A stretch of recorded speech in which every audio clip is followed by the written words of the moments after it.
Hi, my name is Joel Matthew UR15CS177.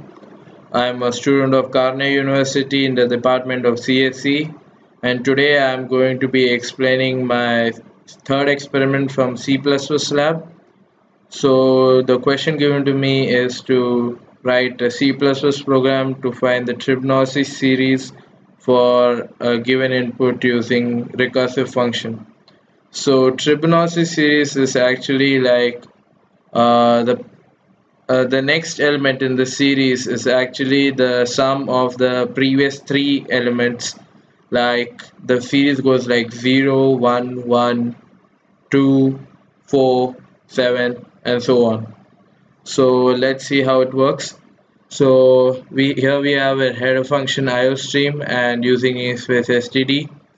Here's the function prototype which we are for the function which we are going to be defining later on.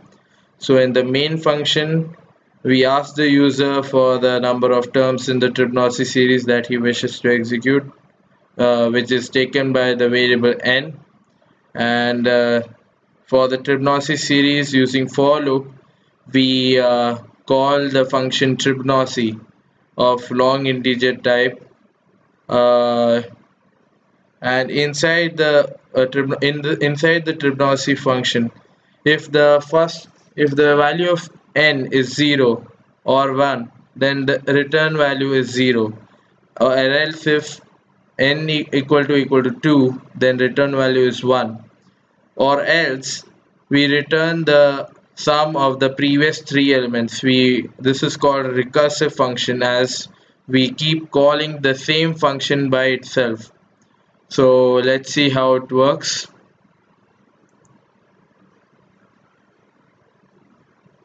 So let's put the number of terms. Let's put 7.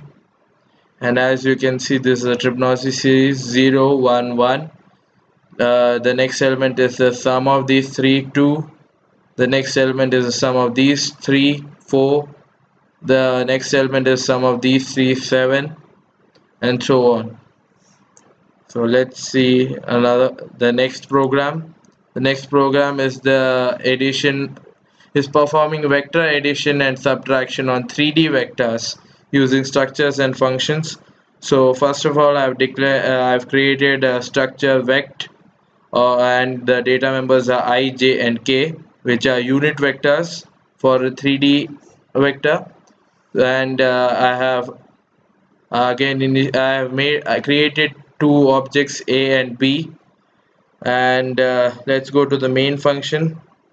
So using do while loop, I have given the user the freedom to execute the program as many times as he wishes.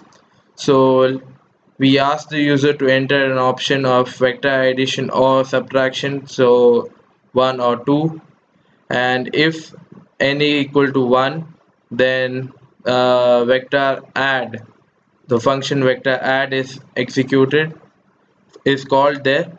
So the user is first asked to enter the coefficients of vector A for I, J, K.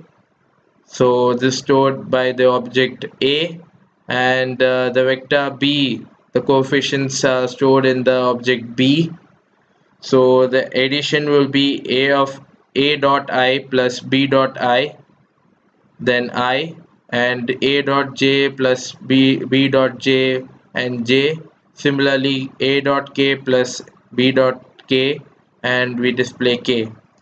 So, and if the option entered by the user is 2, then vector subtract is executed. And similarly, we take the values for vector A and B, and instead of adding, we minus the individual coefficients. And let's see how the program works. So let's put the option A, and let's put some values and some other values for B, and as you can see, this is the resultant vector. And let's try once again for subtraction, and let's put some other values for vector B, and as you can see, this is the resultant vector. So do you want to continue? No.